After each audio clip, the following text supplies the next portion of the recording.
wabarakatuh. Halo teman-teman semua, kami dari kelompok 7 akan mempresentasikan pengelolaan dana kas kecil. Perkenalkan, nama saya Monica. Perkenalkan, nama saya Fitria. Perkenalkan, nama saya Fatia. Saya Happy Azaria. Selamat menyaksikan. Assalamualaikum warahmatullahi wabarakatuh. Selamat siang semua. Baik, saya akan menjelaskan tentang pengertian kas. Kas adalah alat pertukaran yang diakui oleh masyarakat umum. Secara umum, kas dapat diartikan sebagai suatu jenis benda yang dapat dipakai sebagai alat pembayaran untuk memperoleh barang maupun jasa yang diperlukan. Zaki Baridwan, kas merupakan suatu alat pertukaran dan juga digunakan sebagai ukuran dalam akuntansi. Kas merupakan salah satu pos aktiva lancar, adalah aktiva yang paling liquid dalam arti dapat sering berubah. Adapun sumber penerimaan dari kas yaitu ada penjualan atas barang dagangan, pelunasan piutang dari debitur, penambahan modal dari pemilik. Komposisi kas menurut Ikatan Akuntansi Indonesia yaitu terdiri dari saldo kas dan rekening giro setara kas, adalah investasi yang sifatnya sangat liquid. Sedangkan pengertian komposisi menurut para ahli adalah uang kertas, logam, cek yang diterima dari pihak luar dan belum disetorkan ke bank, simpanan uang di bank yang dapat sewaktu-waktu pada nilai nominalnya, dan elemen yang dapat diterima oleh bank sebagai setoran sebesar nominalnya. Kesimpulannya, yang termasuk kas adalah semua elemen yang dapat diterima oleh bank sebagai setoran sebesar nilai nominalnya setiap saat. Saya di sini ingin menjelaskan pengertian dana kas kecil, pembentukan dana kas kecil, pembayaran melalui dana kas kecil, pengisian kembali dana kas kecil. Yang pertama, pengertian dana kas kecil. Dana kas kecil adalah uang kas yang disediakan untuk membayar pengeluaran-pengeluaran yang jumlahnya relatif kecil dan tidak ekonomis bila dibayar dengan cek. Dana kas kecil juga dapat menunjang efektivitas operasi perusahaan. Yang kedua, pembentukan dana kas kecil. Yang pertama, jumlah dana kas kecil ditaksir untuk kebutuhan 3 atau 4 minggu. Yang kedua, memberikan estimasi kepada bendahara yang nantinya akan diberikan oleh pemegang kas kecil. Yang ketiga, pemegang kas kecil mencairkan atau menguangkan cek. Yang keempat, dokumen yang digunakan adalah surat keputusan dari pejabat yang berwenang, bukti kas keluar, dan cek. Yang ketiga, pembayaran melalui dana kas kecil. Dokumen yang digunakan untuk pengeluaran yaitu permintaan pemakaian kas kecil, bukti pengeluaran kas kecil, dokumen pendukung, atau seperti kayak nota dan kwitansi. Pengisian kembali dana kas kecil. Permintaan pengisian kembali dilakukan oleh pemegang kas kecil. Pemegang kas kecil harus menyiapkan daftar pengeluaran kas kecil yang dilampirkan dengan bukti-bukti pengeluaran kas kecil.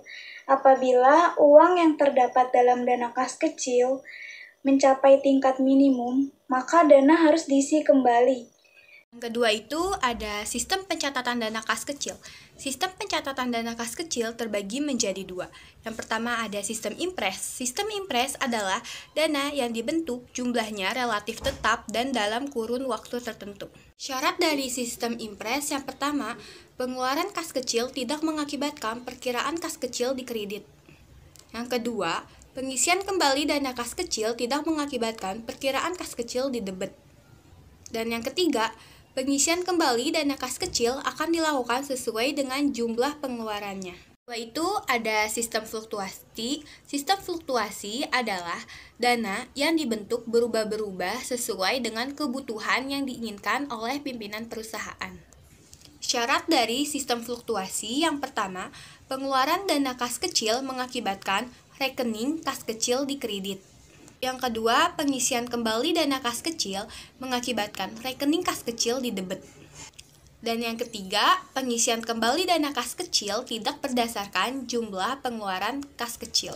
Dan dari metode impres dan metode fluktuatif, metode impres yang pertama, pengisian kembali dana kas kecil sama dengan jumlah pengeluaran. Yang kedua, pada saat pengeluaran dana kas kecil tidak perlu dijurnal, hanya memerlukan bukti pengeluaran. Yang ketiga, saldo rekening dana kas kecil tetap dan pada akhir periode perlu disesuaikan. Ada sistem fluktuatif. Yang pertama, pengisian kembali dana kas kecil tidak sama dengan jumlah pengeluaran. Pada saat pengeluaran dana kas kecil harus dicatat sesuai dengan jumlah yang dikeluarkan untuk pembayaran biaya. Yang ketiga, saldo rekening dana kas kecil berubah-berubah. Dan yang terakhir, pada akhir periode tidak perlu disesuaikan. Kelebihan sistem impres yang pertama itu sebagai pengendalian yang baik karena bisa dicocokkan antara bukti jumlah pengeluaran dan sisa fisik kas kecil dengan jumlah saldo dana kas kecil yang jumlahnya selalu tetap. Dan apabila tidak cocok, maka terjadi kecurangan dalam pengelolaan dana kas kecil. Kelemahan dari sistem impres yang pertama, saldo akun dana kas kecil tidak bisa diketahui perubahannya sewaktu-waktu. Karena saldo akun dana kas kecil tersebut jumlahnya selalu tetap. Kebaikan dari sistem fluktuasi yang pertama, saldo akun kas kecil bisa diketahui perubahannya sewaktu-waktu. Karena setiap perubahan saldo akun dana kas kecil selalu diikuti dan dibuatnya jurnal dan diposting ke buku besar. Kelemahan dari sistem fluktuasi yang pertama, bisa terjadi pemakaian dana kas kecil tanpa batasan. Sebab pengisian kembali dana kas kecil tidak perlu didukung oleh bukti-bukti pengeluaran kas kecil. Oke, setelah kita mengetahui sistem pencatatan dana kas kecil, selanjutnya itu ada pemeriksaan dana kas kecil. Tujuannya itu sudah pasti untuk membuktikan apakah saldo kas kecil itu sesuai dengan catatan pembukuannya. Setiap akhir periode, pemegang dana kas kecil itu harus mempertanggungjawabkan semua pengeluaran dana kas kecil. Selain pemeriksaan pada buku kas kecil, perhitungan uang kas secara fisik itu juga harus dilakukan. Perhitungan uang dilakukan oleh pemeriksa dan disaksikan oleh 2 orang atau lebih. Lalu nanti dibuat berita acara. Untuk berita acaranya itu ada 2 perhitungan. Yang pertama itu menurut catatan dan yang kedua itu perhitungan secara fisik. Jumlah dari 2 perhitungan tersebut itu harus sama. Kalau terjadi perbedaan itu disebut dengan selisih kas. Jika perhitungan secara fisik lebih besar daripada catatan buku kas, itu disebut dengan selisih kas lebih atau cash overage. Sedangkan jika perhitungan secara fisik lebih kecil daripada catatan pada buku kas, itu disebut dengan selisih kas kurang atau cash shortage. Nah, selisih kas ini itu terjadi karena beberapa hal. Yang pertama itu ada jumlah yang dikeluarkan atau yang diterima itu lebih besar atau lebih kecil daripada jumlah yang seharusnya dicatat. Yang kedua itu ada kehilangan, kekeliruan saat transaksi pertukaran, misalnya saat memberikan kembali. Lalu yang ketiga itu adanya uang palsu. Lalu yang keempat itu ada kesalahan saat pencatatan jurnal. Dan yang kelima itu sebab-sebab lain yang sama sekali tidak diketahui.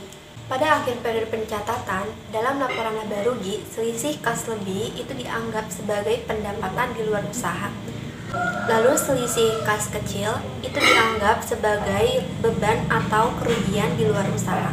Lalu untuk jurnal selisih kas lebih, itu kas kecil pada selisih kas kecil. Sedangkan jurnal selisih kas kurang, selisih kas kecil pada kas kecil. Salah satu bentuk lain pertanggungjawaban penggunaan dana kas kecil selama satu periode itu ada menyajikan laporan mutasi dana kas kecil. Laporan mutasi dana kas kecil itu adalah bentuk pertanggungjawaban penggunaan dana kas kecil selama periode tertentu. Laporan ini berisi informasi berupa saldo awal kas kecil, pengeluaran kas kecil yang disertai dengan buku penggunaannya, lalu ada selisih kas kecil pada periode tertentu, serta pengisian kembali dana kas kecil.